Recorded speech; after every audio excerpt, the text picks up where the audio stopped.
Yo, what's up, family? Before we start the video, please do a like, subscribe, and share to any and everyone that you can, just so we can get out there a little bit more. With that being said, let's get right into the video. The Boston Celtics beat the New York Knicks 116-102 last night to complete the season sweep, and were shooting about 70% from the field through 3 quarters. There was a lot of tough shot making, but the Celtics also did a good job with player and ball movement, and I wanted to take a look at that, so let's get into the film. And this first play isn't like a set action or a set play, but you always want to glorify good player and ball movement, like I said at the beginning of the video. And if you've seen any of my videos talking about Celtics plays or like maximizing their players, a lot of it is creating the mismatches and going at the mismatches and then playing off that. So it's Derek White going at Jalen Brunson. This causes Isaiah Hartenstein to just leave a score like Jaylen Brown wide open, right? So he kicks it to Brown, he kicks it to Tatum. So as he catches it, they're kind of spread out. DiVincenzo is trying to get out to Drew. There's 2 on White for some reason, and Hart has Brown.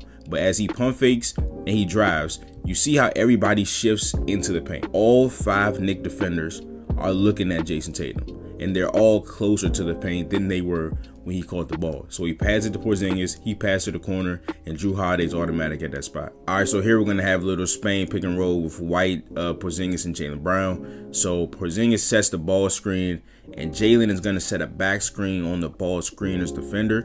So that'll be Jericho Sims in this situation, and this really attacks this tag man here, right? Since you're putting a shooter in this corner, right? The guy defending him 99.9% of the times is going to be somebody that cannot handle Kristaps Porzingis in the paint. And if they happen to do that some way, somehow, you have Sam Hauser in the corner open. And that's just a 2-on-1 that I don't think a lot of teams are going to win. So they pass it down, and all Alec Burks can do is foul him. All right, so I really like the design on this play. It comes out of the Celtics double stagger offense, and it's just another variant that I haven't seen yet, and they can just do so many things with the actions that they run.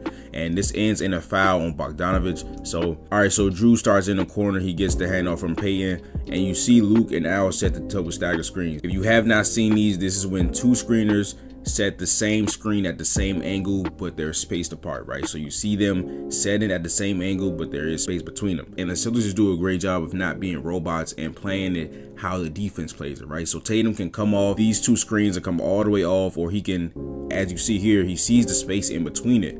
So he goes, slices over, he gets the switch on Bogdanovich, again, trying to find a switch, trying to find a favorable matchup, and he has to foul him. All right, so here's just another variation out of the Celtics Horns action. It's just amazing how many things they can do because they have 5 players that are as versatile as any we've seen in the starting lineup. This one is called Horns Rip Handoff, right? So get into the Horns, they get into Porzingis, and a lot of times this is a flare screen. Brown will come out to like right here, but he cuts through, and as the Knicks are trying to communicate how to guard this screen, Drew sprints into a dribble handoff. So now DiVincenzo is a step behind, right? And Drew can just be patient and see what happens, right? And while all of this is happening, right, again, they got the switch that they wanted. They got Jaylen Brown on Jalen Brunson, right? So that they could have gone to that too. Just patient. He could have hit the pick and pop. Drew just patient, uses his strength, and gets the bucket. And without a shadow of doubt, my favorite set/action from last night.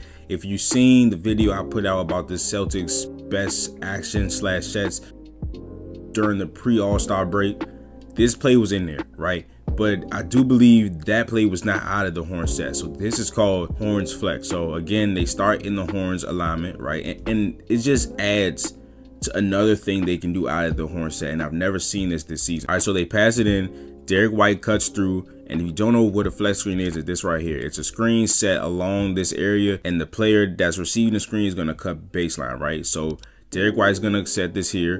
Tatum's going to cut. And then again, it's just creating mismatches, right?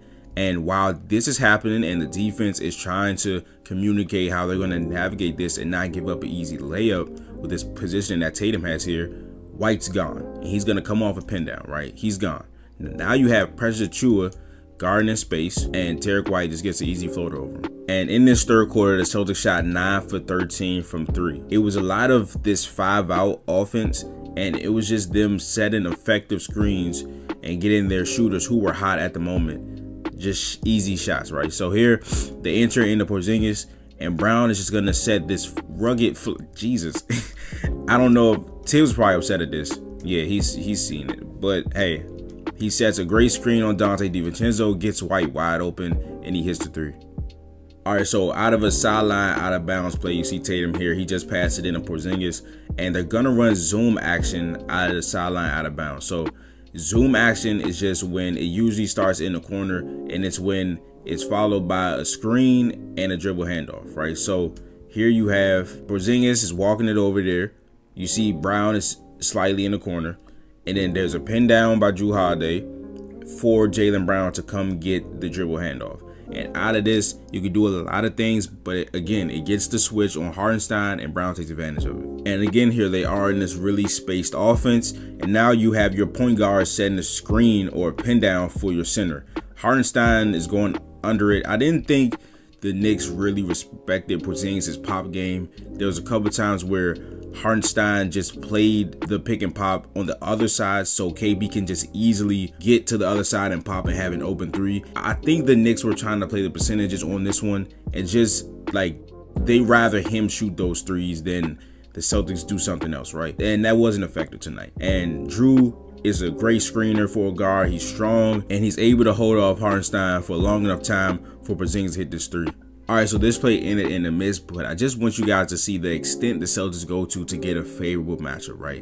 You've seen all that screen in there, and it ends with Jalen Brunson on Jason Tatum. So Hauser is going to set this ram screen for Horford. A ram screen is just when a player receives an off-ball screen and then sets a ball screen, right? So that's exactly what this is. But then Hauser again sets a ball screen, Al Horford's original man, so that he can't get back and guard Tatum. So as you see here, as they set it, Jericho Sims is trying to fight, and then they're going to end up switching it because Horford sets a good enough screen to take Hart completely out of this play. Sims was going to switch it, but Hauser sets that great screen, and now they have Jalen Brunson on him. The Knicks defense is like, nah, we can't have that happen. So now Tatum passes to the corner. White gets an open shot. He misses it, but it was just a great action to get their shooter wide open shot through all that action. All right, so this last play is just another variation out of the horn set. The Celtics ran this in the Nets game, and I broke this down in my last video. I'll put the link in the description on that one because the Celtics are just reincorporating a lot of things that they did in that game, but they're changing how they enter the ball, and they're changing how they start to play, and they're putting it into horns action, right? So this play, this screen that Al Horford does is called a rookie screen, right? So it's a back screen immediately followed by a pin down. Al didn't do a proper job of setting the back screen. I'll put a better example here on film. As you can see here, he does the back screen and then he does a pin down. So here he sets one, then he sets the pin down, and it's just to get whoever this guy is coming off the screen, like either an open shot or just an easy driving lane. And Tatum on Bogdanovic is a mismatch to us, so this just gives Tatum a one-on-one chance to go at Bogdanovic, and he gets fouled. But that is the video. If you enjoyed it, again, please leave a like, subscribe, and share to any and everyone that you can. Just bring it out there a little bit more, and I will see you guys in the next video. This is Nick. Peace.